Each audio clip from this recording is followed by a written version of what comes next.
All right.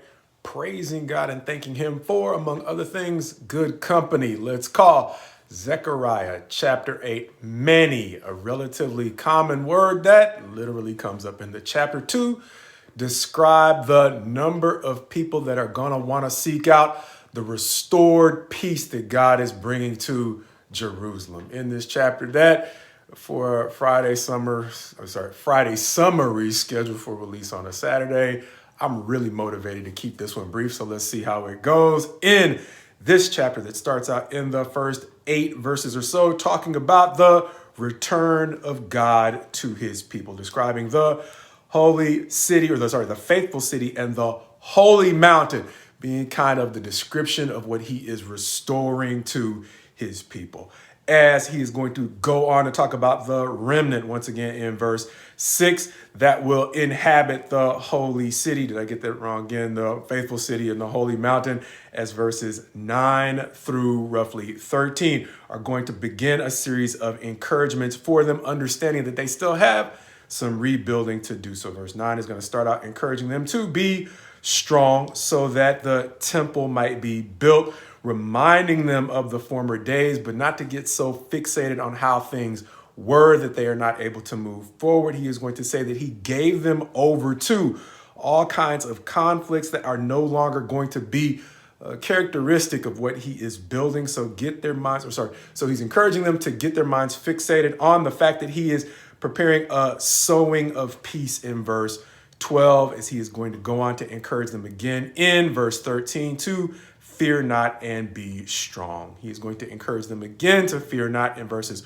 14 through 17, where he is going to say that maintaining the peace is once again going to require them to remember he is not saving them from the problems around them so that they can simply turn around to become the problem. He is bringing the remnant back, only a fraction of what previously inhabited there, so that they can start a fresh vibe, for lack of a better term. I'm old, and so I mess up slang. A fresh feeling in Jerusalem, perpetuating it to the point where he is now no longer ashamed to call them his people. And more importantly, it's going to have a huge effect on the people around them, not just the people around them, the nations around them, as he is going to describe the new feeling in Jerusalem this way in verses 18 and 19, talking about their fast. He had stopped finding joy in their festivals even. They had stopped finding joy in basically coming to God even during the good times. He's going to describe a time now where it seems that even their fast, them starving themselves, I'm pretty sure that's the literal meaning, is going to be a time when they are going to still be overcome with joy. And therefore, once again, he is reminding them to not only obey his commands to pursue truth and peace, but to love truth and peace, to preserve the feeling that will be alive in Jerusalem. As if they can maintain the vibe, for lack of a better term, verses 20 through 23 are going to describe the way in which they are going to attract people with a similar mentality in heart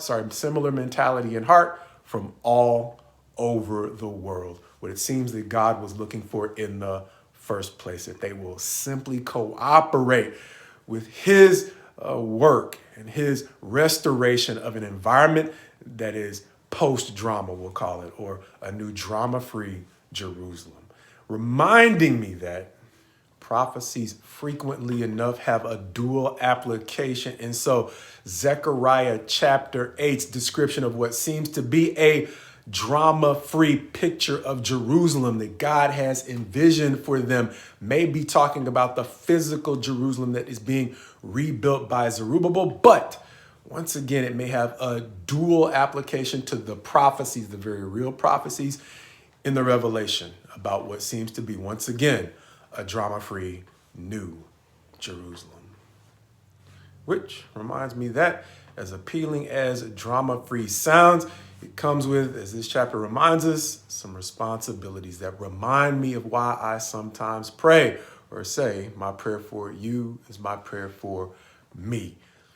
Understanding that we all may still carry some habits that would make for an awkward fit in a genuinely drama-free environment. May God give us the heart to genuinely seek him to transform us into the kind of people whose ways are no longer an awkward fit in a truly peaceful environment.